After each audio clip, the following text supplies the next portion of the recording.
Hello, this is Tom with UVC Cleaning Systems, and today I'm going to demonstrate how to install a 222 far-field wall mount unit onto a wall.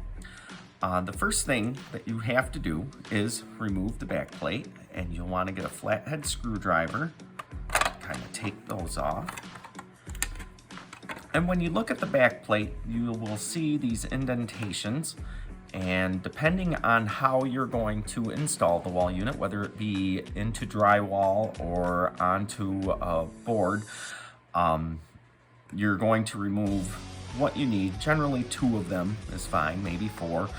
And you will use either a drill or a box cutter or a combination of the 2 to remove these so that you can install the plate onto the wall. On a side note, the general maintenance of your far-field 222 wall unit, you are going to want to use non-abrasive cleaners or chemicals to clean the unit itself. And as far as the bulb goes, you will use the included microfiber cloth to just take away any dust or smudges that happen to get onto the bulb. So with that, we are going to move forward with Bernie demonstrating the installation.